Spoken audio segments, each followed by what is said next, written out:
Abituriyentlərimiz və müəllimlərimiz üçün dərs sahlarımız davam eləyir. Bu videoda sizlərə Azərbaycanın ən qədim dövləti Manna barəsində məlumat verəcəm və əlavə olaraq da Azərbaycan eradan əvvəl 7-4-cü əsrlər dövrü ilə bağlı məlumatları paylaşacağam. Videomuz abituriyentlərimiz üçün hazırlanmışdır.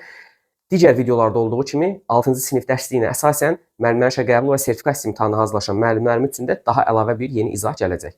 Gəlin vaxt itirmədən dərs izahına keçid edək. Abituriyentlərin diqqəti məndə olsun. Məhz lövhədə qeyd edəcəyim, danışacağım məlumatları dəftərinizdə qeydiyyat aparsanız, videonu izləsəz, dərsi cəmi bir dəfə oxumanız bəs eləyəcək mövzunu sadə və anlaşılıqlı formada başa düşməyiniz üçün. Manna dövlətinin yaranması ərəfəsində olan məlumatları paylaşım sizlərə. Eradan əvvəl 2-ci minilliyin sonu, 1-ci minilliyin əvvəllərində Urmiya gölü ətrafında yaşayan tayfaların hər birinin müstəqil rəhbəri var idi, vilayət hakimləri orada var idi, ayrıca siyasi qurumlar idilər. Urmiya ətrafında vahid dövlət yox idi. Baxın, Urmiya ətrafında vahid dövlətin olmamağı da təbii ki, xarici işğalçıların həmən Urmiya ətrafına tez-tez yürüşlər etməsinə səbəblər olurdu. Biz ilkin tayfa birlikləri, erkən dövlət qurumları dərsində də qeyd eləyirdik ki, 3-cü minillikdə Azərbaycanın baş bəlası olan Akkad dövləti idi. 2-ci minillikdə isə Assuriya idi. 2-ci minilliyin əvvəllərində Turukkilərin onlarla apardığı uğurlu mübarizələr bir qədər yürüşlərini onların səngitmişdi. Amma 2-ci minilliyin sonlarından Assuriyanın hücumları daha da artır. İndi Assuriyaya yeni bir dövlət də qoşulur. Bu Urartu idi. Həm Urartunun, həm Assuriyanın bu dövrdə olan yürüşləri və vahid dövlətin olmaması bölgədə olan vilayət hakimlərinin onlara xərac ödəməyinə, bəzən də tabe olmaqlarına gətirib çıxardırdı. Bax, adını çəkdiyim bütün bu amillər Azərbaycanda Manna dövlətinin yaranmasına, həmən adını çəkdiyimiz o vilayət hakimlərinin mərkəzi bir dövlət qurmasına gətirib çıxartdı. Yəni, məcburiyyət gətirdi, yeni bir dövlətin yaranmasına səbəb oldu. Demək, eradan əvvəl 9-cu əsrin əvvəllərindən etibarən, 9-cu əsrdən etibarən Assuriyanın və Urartunun hücumları daha da artır. Belə bir dövrdə Zamua bölgəsinin hakimləri ətrafında olan vilayət hakimlərini birləşdirirlər və eradan əvvəl 9-cu əsrdə Azərbaycan tarixinin ilk dövləti olan paytaxtı İzirtu şəhəri olan Manna dövlətinin əsasını qoyurlar. Onu da qeyd edeyim ki, vahid dövlətin yaranmasından əvvəl Assuriya hakimləri Mannadakı vilayət hakimlərini Şarrani, yəni ki, hökmdar adlandırırdılar. Demək, Şarrani o vilayət hökmdarlarına deyilən bir ad idi Assuriyalılar tərəfindən. Mannanın indi yaranmasından danışdıq. Mannanın dövlət quruluşu haqqında da sizə danışım. Azərbaycanda biz quldarlıq dövrü ilə bağlı indi məlumatlar öyrənirik, dərs izahları veririk. Mannadır, Atropatenadır, Albaniyadır. Qədim 3 dənə dövlətimiz var. Hər 3 dövlət quldar monarxiya dövlətidir. Quldarlıq quruluşunda mövcud olan dövlətə quldar dövlətlər deyirik, feodalizmdə mövcud olana feodal dövlətlər deyirik. Və dövlətin idarəetmə forması monarxiyadır. Dövlət eradan əvvəl 8-ci əsrdən etibarən hakimiyyət irsidir. Yəni ki, atadan oğula keçir. Atası vəfat eləyəndən və öldürüləndən sonra oğlu hakimiyyətə gəlir. Manna quldar monarxiya dövlət olmaqla yanaşı, Mannada həmçinin fəaliyyət göstərirdi Ağsaqqallar Şurası. Baxın, bu Ağsaqqallar Şurası məsləhət edici orqandır, məşvərətçi orqandır. Yəni ki, qərarlar qəbul etmir. Bölgələri idarə etmək üçün canişin təyin eləmir, qanun qəbul eləmir, vergilərin toplanılması ilə bağlı qərar filan qəbul eləmir. Bütün qərarları verən ölkənin başçısı, ordunun başçısı hökmdardır. Ağsaqqallar Şurası bir daha deyim ki, sizlərə məsləhət verici, məşvərətçi orqandır. Ümumiyyətlə, Azərbaycanda Azərbaycan Xalq Cümhuriyyəti yaranana qədər, yəni ilk respublikamız yaranana qədər mövcud olan bütün dövlətlərimizdə dövlətin başında duran şəxs dövlət idarə eləyirdi. Biz buna şah da deyirik, padşah da deyirik, hökmdar da deyirik, fərq etməz. Yəni, dövləti bir nəfər idarəçisi kimdirsə də o idarə eləyir. Yerdə qalan Ağsaqqallar Şurasıdır. Hərbi məclisdir, tutalım ki, Aradda da bunu görürdük. Və ya biz Ağqoyunlu, Qaraqoyunluda, Səfəvilərdə, Ali Divan filan görəsirik. Onların hər biri, bax, bu Ağsaqqallar Şurası kimi məsləhət verici orqandır. Bu çox önəmli qeyddir. Testlərdə qarşınıza çıxır, yazın dəftərlərinizə. Bununla əlavə deyim ki, Manna ilə ən çox bilinən yanlışlardan biri. Mannanın ilk hökmdarının Udaki zənn edilməsi. Bu belə deyil. Bizə Mannanın qurucusu da, Mannanın sonuncu hökmdarı da bəlli deyil. Biz bilmirik Manna kim tərəfindən yaradılıb və ya son hökmdarı kim olubdur. İndi Mannanın adına harda ilk dəfə rast gəlinib, onu deyim sizlərə. Bax, o düşmənimiz olan Assuriya, tez-tez torpaqlarımıza hücum edən Assuriyanın hökmdarı var. 3-cü Salmanasar, məşhur hökmdarlarından biridir. O eradan əvvəl 843-cü ildə Azərbaycan torpaqlarına yürüş edir və burada Manna adında bir dövlətin olduğunu bildirir öz kitabəsində. Həmin o kitabədə mix yazılı idi. Və həmin o 3-cü Salman Asarın eradan əvvəl 829-da da hücumu var. Adını yazın, testlərdə qarşınıza çıxır. Yadınızda qalsın. 829-cu ildə də 3-cü Salman Asar yürüş eləyəndə bu dəfə də Udaki adında bir hökmdarın adını çəkir. Bax, bu Udaki Mannanın ilk hökmdarı deyil. Sadəcə bizə məlum olan tarixçilərə, izləyicilərə, oxuyuculara məlum olan ilk hökmdarıdır. Yəni ki, ondan əvvəl də təbii ki, hakimiyyətdə hökmdarlar olubdur. Mannanın idarə etməsindən danışdıq. Manna haqqında ilkin məlumatlardan danışdıq. İndi Manna tarixində ən böyük rolu olan, Mannanı bir növ desək Manna eləyən hökmdardan danışaq. Bu hamımızın bildiyi kimi İranzudur. İranzu Mannada, Yanzuda gedir onun adı mənbələrdə, yəni eyni adamdır təbii ki bu. Eradan əvvəl 740-719-cu illərdə hakimiyyətdə olub. Demək nə vaxt olubdu? Eradan əvvəl 8-ci əsrin ikinci yarısında. 8-ci əsrin ikinci yarısında bu adam hakimiyyətdə oldu. Hakimiyyətə gələn kimi onun qarşısında 2 dənə mühüm məsələ var idi. Biri daxili, biri də xarici məsələlərlə əlaqədar idi. Daxildə o bütün vilayətləri birləşdirib dövləti mərkəzləşdirmək istəyirdi. Vahid güclü bir dövlət yaratmaq istəyirdi. Xarici məsələsi isə bayaqdan danışdığımız həmin o Assuriyanın, Urartunun hücumlarına son qoymaq, əvvəllər itirilən Manna torpaqlarını geri qaytarmaq istəyirdi İranzu. Daxili siyasətindən əvvəlcə sizlərə danışım. İranzunun dövründə canişinlik idarə etmə sistemi yaradılır. Vilayət hakimlərini vəzifədən çıxardır İranzu və bölgələrə canişinlər təyin edir. Canişinləri onun özü təyin edir və ya ondan sonra gələn hökmdarlar. Yəni Ağsaqqallar Şurası canişin filan təyin eləmir. Bir də bunu qeyd edeyim. Canişinlik sistemi təyin eləyəndən sonra əvvəllər o müstəqil olan vilayət hakimləri indi onların əlini qolunu yığır deyə İranzu. Onlar artıq müstəqil siyasət yürüdə bilmirlər deyə avtomatik nə edirlər? Üsyana qalxırlar. Ölkə rəhbərinə etiraz etməyə başlayırlar. Xarici siyasətinlə də bağlı qeyd edeyim, sonra həmən o üsyanlardan sizə məlumat verəcəm. Xarici siyasətinlə də bağlı qeyd elədim ki, sizlərə itirdiyi torpaqları geri qaytarmaq istəyirdi İranzu. Belə ki, eradan əvvəl 735-ci ildə Assuriya ilə Urartun arasında müharibə olur. Burada Mannanın Assuriyaya böyük köməyi dəyir. Həmən o kömək nəticəsində də Assuriya Urartuya qalib gəlir. Bu qalibiyyətdən istifadə edən İranzu da əvvəllər itirdiyi torpaqların bir qismini geri qaytara bilir. 735-də deməli İranzu Manna torpaqlarının bir hissəsini geri qaytardı. Ümumiyyətlə İranzu xarici siyasətdə daha çox Assuriyaya meyl eləyirdi. Ya Urartu ilə yaxınlaşmalı idi, ya Assuriya ilə. Assuriya ilə yaxınlığı daha məqbul bilir, ona xərac ödəyir, tabeçiliyinə keçir. Gördüyünüz kimi lazım olanda ona dəstək göstərir və o dəstəyin nəticəsində də torpaqlarının bir hissəsini geri qaytara bilir. İndi İranzunun yenə daxili siyasətinə qayıdım. İranzu dedik ki, canişinlik sistemi yaradandan sonra etirazlar başladı. Mərkəzi hakimiyyətə qarşı çıxmağa başladılar keçmiş vilayət hakimləri. Və onlar eradan əvvəl 719-cu ildə Şuhandahul və Durduqqa şəhərlərində üsyanlar təşkil edirlər. Şuhandahul və demək Durduqqa. Mən qısa yazıram. Bax, bunların adlarını da yadımızda saxlayaq. Bu üsyanları yatırmaqda İranzu çətinlik çəkir. Ona görə də o Assuriyaya müraciət eləyir. Bu dövrdəki Assuriya hökmdarı da 2-ci Sarqondur. 2-ci Sarqon da müttəfiqlik əlaqələrinə sadiq qalır. İranzuya yardım eləyir. Həmən bax bu üsyana qalxan Şuhandahul və Durduqqa şəhərlərinin əhalisini məğlubiyyətə uğradır. Üsyançı şəhərlərin əhalisinin bir qismini öz ölkəsinə köçürdür və üsyanı yatızdırır. Belə bir gərgin dövrdə isə İranzu vəfat eləyir. İranzu vəfat eləyəndən sonra hakimiyyət dedik irsi daxı, hakimiyyətə onun böyük oğlu gəlir Aza. Azadan danışım, bax buradan yazım. Azanın hakimiyyət illəri 718-716 olubdur. O da atasının siyasətini davam elətdirir. Assuriya meyilli siyasət yürüdür. 2-ci Sarqondan yaxınlıq eləyir, xəracını filan ödəyir necə lazımdırsa da. Amma atası qədər qüdrətli hökmdar deyildi. Ölkədə olan o proseslərin, daxili çəkişmələrin qarşısını ala bilmir.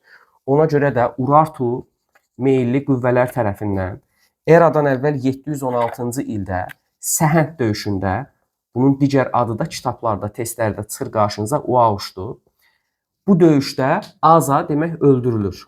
Urartu meyilli qüvvələr tərəfindən Aza öldürüldü 716-da. Azanın vəfat etməsindən sonra isə hakimiyyətə gəlir Ulusunu. Ulusunu da Azanın qardaşıdır, İranzunun digər oğludur. Ulusunu eradan əvvəl 716-cı ildə hakimiyyətə gəldi. Bu arada onun hakimiyyətə gəldiyi ərəfədə Urartu hökmdarı 1-ci Rusa Manna torpaqlarına yürüşlər eləmişdi. Mannanın 22 dənə qalasını, şəhərlərini filan ələ keçirmişdi.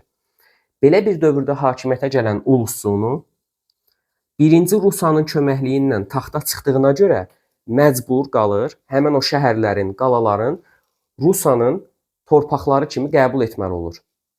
Ulusunu demək 716-da hakimiyyətə gəldi, Rusa ilə yaxınlaşdı, Assuriya ilə ənənəvi dostluq münasibətlərini pozdu. Aza kimi, İranzu kimi Ulusunu hakimiyyətinin ilk dövrlərində, ilk vaxtlarında Assuriya ilə münasibət qurmur, uzaqlaşır. O 1-ci Rusa ilə, Urartu ilə yaxınlaşır. Bu isə 2-ci Sarqonu hiddətləndirir, qəzəbləndirir. 2 il bundan qabaq da bununla bağlı izah paylaşmışdım. Orada da biraz mizah kimi bu məsələni çatdırmışdım sizlərə. Və bundan qəzəblənən 2-ci Sarqon eradan əvvəl 716-cı ildə Manna torpaqlarına yürüş eləyir. Həm Azanın intiqamını almış olur. 2 dəfə yürüşü var bu arada, 716 və 715. Bax, bu yürüşlər nəticəsində 2-ci Sarqon Ulusununu əfv eləyir. 1-ci Rusanın qoşunlarını məğlub eləyir. O bayaq danışdığımız itirilmiş torpaqları Ulusunuya geri qaytarır və Ulusunu onun qarşısında yalvarır, bağışlanmasını istəyir. Bu da onu əfv eləyir 2-ci Sarqon və beləliklə də Ulusunu yenidən qayıdır əvvəlki hökmdarlar kimi Assuriya ilə dostluq münasibətlərini davam elətdirməyə, xəracını ödəməyə və onların himayəsində qalmağa. Ulusununun hakimiyyəti dövründə eradan əvvəl 714-cü ildə də 2-ci Sarqonun, Assuriya hökmdarının Mannaya və qonşu bölgələrə yürüşü var. Bu yürüş böyük yürüş adlanır. Eradan əvvəl demək 714-cü il yürüşü böyük yürüş hesab olunur. Burada Assuriyanın 3 dənə məqsədi var. Birincisi, bunun ardıcıllığının fərqi yoxdur onsuz. Birincisi qeyd edə bilərik ki, 2-ci Sarqonun eradan əvvəl 714-cü ildəki böyük yürüşündəki məqsədlərindən biri Mannanın itirilmiş torpaqlarını geri qaytarmaq idi. Mannada və qonşu bölgələrdən aldığı xəracı vaxtı-vaxtında həmin o xəracı toplanmağın təmin edilməsi idi. Bir də ki, demək, Mannada öz mövqeyini möhkəmləndirməkdir. Demək, mövqeyini möhkəmləndirmək üçün xəracın vaxtı-vaxtında toplanılmasını təmin etmək üçün və Mannanın itirilmiş torpaqlarını geri qaytarmaq üçün neynədi? 2-ci Sarqon 714-də yürüş elədi. Bu yürüş zamanı da Sirdaqqa sövdələşməsi imzalanır. Sirdaqqanı kimlər imzalayır? Eradan əvvəl 714-də Ulusunu ilə 2-ci Sarqon. Yaxşı? 2-ci Sarqonla Ulusunu bax bu müqaviləni imzaladılar. Müqavilənin şərtləri çox bəsitdir. Tariximizdə Azərbaycan tarixindən söhbət gedir. Adı keçən ilk müqavilədir bu Sirdaqqa razılaşması. Razılaşmaya əsasən hər iki tərəf öz mənafeyini görür. Assuriya ordusu üçün ərzaq təmin eləməli idi. Yəni Manna Assuriya ordusunu ərzaqla təmin eləməli. 2-ci Sarqon da öz növbəsində Mannanın Urartun işğalında qalan digər torpaqlarını geri qaytarmaqda ona kömək eləməli idi. Razılaşma uğurla tamamlanır. 714-cü ildəki Sirdaqqa sövdələşməsindən sonra Birləşmiş Qüvvələr 1-ci Rusa ilə mübarizə aparır. Rusanı məğlubiyyətə uğradır. Rusiya meyl eləyən Manna canişinlərini, vilayət hakimlərini, Rusa tərəfdarlarını da məğlubiyyətə uğradır.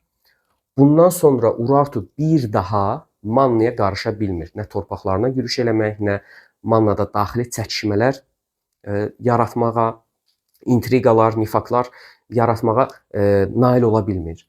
1-ci Rusa özünü öldürür. Bundan sonra Manna itirdiyi digər torpaqları da geri qaytarır. Demək, İranzu ilə Ulusunun oxşar cəhəti nə oldu? İtirilmiş Manna torpaqlarını geri qaytarmaq. İranzu, Ulusunu Aza üçün oxşar cəhət nə ola bilər? Hər üçünün dövründə canişinli idarə etmə formasının olması, mərkəzləşdirilmiş qaydada dövlətin idarə edilməsi, hakimiyyətin atadan oğula keçməsi. Lövhəmizdə yazılar artıq yetərincə var. Mən lövhəni təmizləyim, yenə davam edək. İndi isə Aşerinin dövründən danışım. Ulusundan sonra hakimiyyətə Aşeri gəlir. Ahşeri eradan əvvəl 675, eradan əvvəl 650-ci illərdə hakimiyyətdə olur. Yəni 7-ci əsrin birinci yarısında gördüyünüz kimi taxta çıxıbdı. Ahşeri bütün hökmdarlardan fərqləndiririk. Ahşeri yeganə Manna hökmdarıdır ki, müstəqil xarici siyasət yürüdübdür. Hər hansısa dövlətin himayəsinə girməyib, xərac filan ödəməyibdir. Ahşeri. Ahşerinin bu qədər qüvvətlənməsinə, özgüvəninin artmasına səbəb olan türk tayfaları olur. Bizimlə qohum olan türk tayfaları Çimmerski Çakların eradan əvvəl 7-ci əsrin birinci yarısında elə Ahşerinin icazəsi ilə Manna ərazisində Kür-Araz ovalığı arasındakı torpaqlarda məskunlaşmaları və elə o dövrdə də paralel olaraq dövlət də yaradırlar. İskitlərin də rəhbəri bu dövrdə İşbaka idi.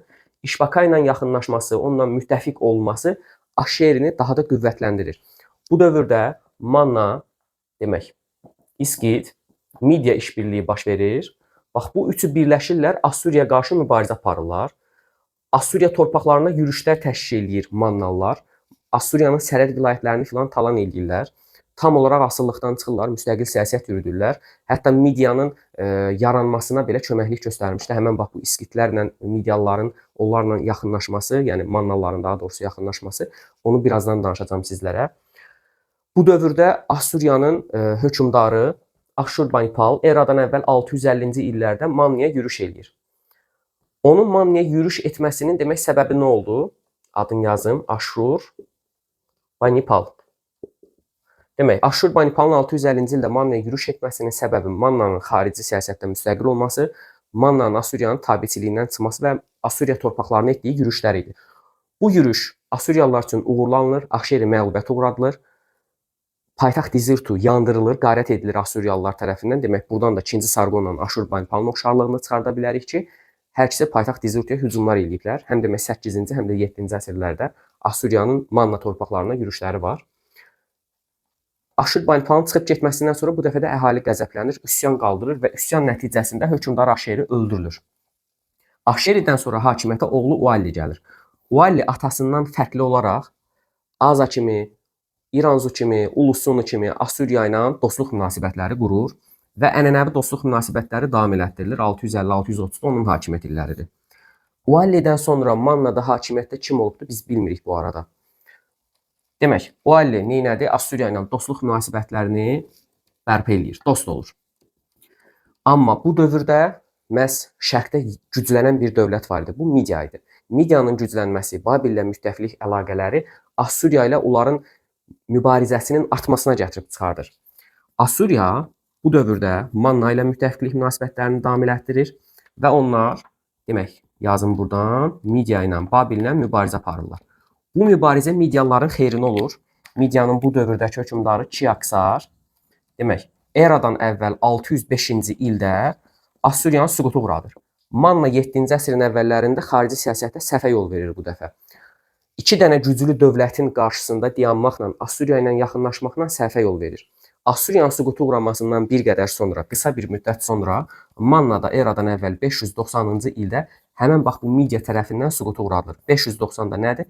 6-cı əsrin əvvəlləridir, sonları deyil. Çox vaxt abituriyentlər bax burada çaşırlar.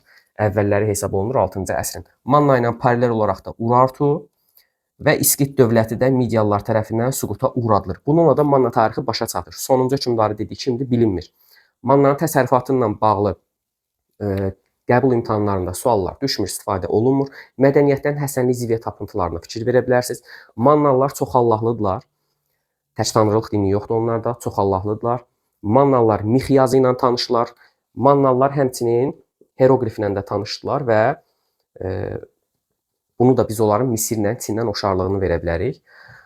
Başqa Manna ilə bağlı bunları qeyd eləmək olar. Dərsliyə də göz gəzdirməyiniz mütləqdir, hökmdür. Mən nə qədər dərsləri asan, anlaşılıqlı izahını paylaşdım da, siz yenə də dərsliyi də oxuyun. İndi isə videonun ikinci hissəsinə keçid edirik. Birinci İskitlərdən danışaq. Ümumiyyətlə Azərbaycana türklərin ilk və ən böyük axını Çimmerski Çak tayfalarının eradan əvvəl 7-ci əsrin birinci yarısında məskunlaşması hesab olunur. 3 dənə böyük türk axını var. Birincisi budur. İlk və ən böyük axındır.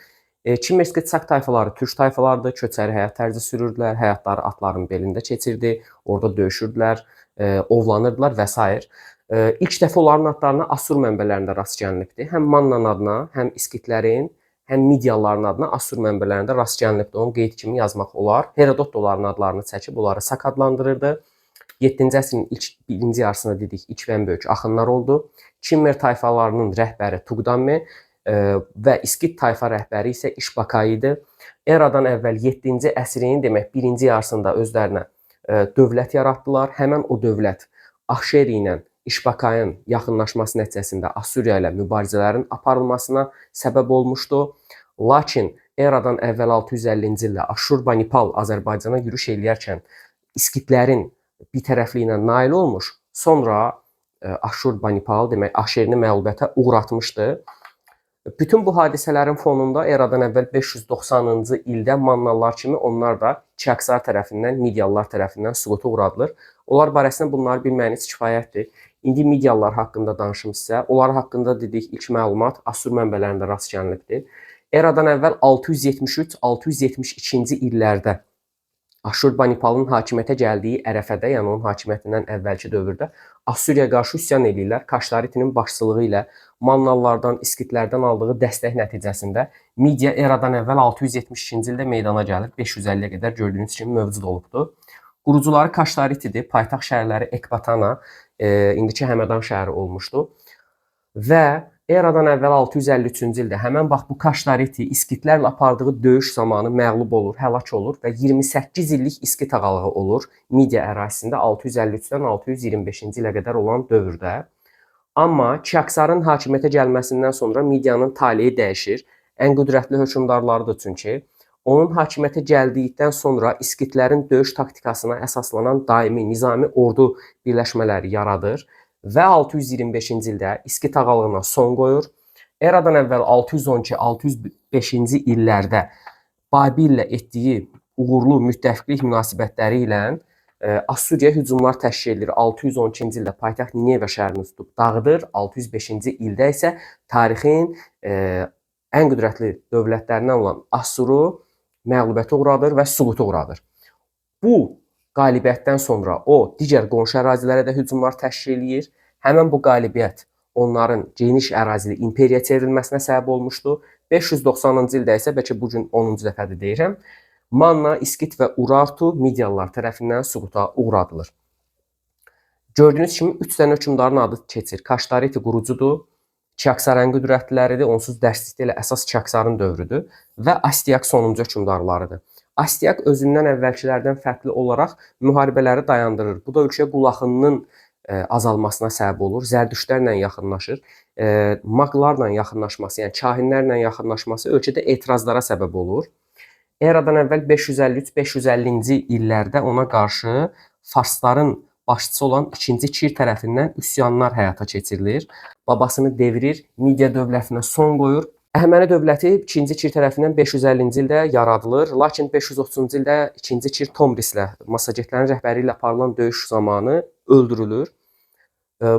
Onun vəfat etməsindən sonra ölkədə üsyanlar başlayır. Bu üsyanların ən böyük 522-ci ildə Kahin Qalmatanın rəhbərliyi ilə olan üsyan idi. Eradan əvvəl 522-ci il Qalmata üsyanı zamanı onlar Farsəyanlarının idarəçiliyinə qarşı çıxırdılar. Amma 1-ci Daranın hakimiyyətə gəlməsi ilə Qalmata üsyanı yatızdırılır. 1-ci Dara bunların ən qüdrətli hökmdarlarından biri hesab olunur. Bəlkə də ən qüdrətlisidir. Ölkəni 20 dənə satraplığa canişinliyə bölür. Həmən satraplar vergi toplayırlar. Döyüş zamanı ordunu əsgərlə təmin edirlər, ərzaqla təmin edirlər. Amma bütün bunlara baxmayaraq idarə elədikləri ərazilərin daxili qayda qanunlarına qarışmır həmin o satraplar. Və 1-ci Daranın dövründə Azərbaycanın şimal torpaqları da ələ keçirilir. Azərbaycanın şimal torpaqları Əhəmənilərin tərkibində olanda buradakı idarəçilik şərti nominal xarakter daşıyırdı. Lakin Əhəmənilərin tərkibində olması Azərbaycanın şimal torpaqlarının, sonradan çünki orada Albaniya dövləti yaranacaq, Azərbaycanda məhz quldar münasibətlərin inkişaf etməsinə, sosial-iqtisadi əlaqələrin dərinləşməsinə səbəb olmuşdu. 1-ci Daranın davamçısı 3-cü Dara onun qədər uğurlu ola bilmir. 3-cü Dara qüdrətli hökmdardır, amma bizdə dərsliklərdə onun ancaq zəif və məğlub olduğu tərəfləri irəli çəkilibdir. Bizə də onsuz onun haqqında qısa məlumat vermək qalır. 3-cü Daranın qısacası 334, 333 və 31-ci illərdə apardığı müharibələr Makedoniyaya məğlub olmasına, İskəndərin tarixdə silinməz bir iz buraxmasına gətirib çıxardır. Aralarındakı sonuncu böyük döyüş Qavqamela döyüşü olur. Bu döyüşdə Azərbaycan tayfaları da iştirak eləyir. Alban tayfaları, Saklar filan bu döyüşdə Kaspilər iştirak eləmişdilər və rəhbərləri də Atropat olmuşdu. Həmən Atropat ki, sonradan Azərbaycanda Atropatena dövlətinin qurucusu olur. Atropat bu dövrdə Əhəmənilərin satrapıdır, həmən o canişinlərindən biridir. Qavqameladakı döyüşdə bütün səylərinə baxmayaraq Əhəmənilər Makedoniyalı İskəndərə məğlub olurlar və eradan əvvəl 330-cu ildə Əhəməni imperiyası da tarixin tozlu səhifələrinə qarışır. Dinlərinə gəldikdə bu arada Zərdüştlük dininə inanırdılar. Zərdüştlüyü biz Atropatenada da görürük, Midiyada da son dövrlərdə görürük, Əhəmənilərdə də və ən əsası qoruyucuları, himayədarları geniş ərazilərə yayılmasına səbəb olan Sasan imperiyasında da görəsirik Zərdüştlük dinini. Makedoniyalı İskəndər Azərbaycan torpaqlarını, cənubunu, şimalını ələ keçirdikdən sonra hücum edir Hindistana doğru. Onun Hindistana yürüş elədiyi dövrdə eradan əvvəl 327-ci ildə Baryaks adlı bir şəxs tərəfindən İskəndərin idarəçiliyinə qarşı, Makedoniyalılara qarşı üsyan olur. Həmən o üsyanı bayaq adını çəkdiyimiz Atropat yatızdırır. Atropatın bu üsyanı yatızdırması və İskəndərlə yaxınlaşması, qızını İskəndərin yaxın dostu Perdikki ilə evləndirməsi onun nüfuzunun artmasına gətirib çıxardır. Biz zaten sonradan görəsirik ki, İskəndərin vəfatı və imperiyasının parçalanmasından sonra eradan əvvəl 321-ci ildə cənubumuzda növbəti bir yeni dövlət, Atropatena dövləti meydana gələcək.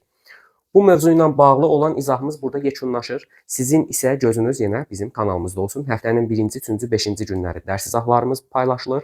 Həftənin bazar günləri vacib sınaqların izahları yenə paylaşılır. Həftənin digər cüt günlərində isə önəmli qeydlər və s. kimi məlumatlar da sizlərlə paylaşılacaq. Aşağıda gedən elan da yəqin ki, diqqətinizi çəkibdir. Sizlər də yüzlərlə uğur qazanan və qəbul imtahanlarında nəticəsini yüksəldən, tələbə adını qazanan abituriyentlərdən olmaq istəyirsinizsə də dərs və sınaq qruplarımıza qoşula bilərsiniz. Burada sizə hələlik demək istəyirəm. Hər birinizə fəaliyyətinizdə, dərslərinizdə uğurlar. Növbəti videolarda görüşənədək sağ olun, salamat qalın.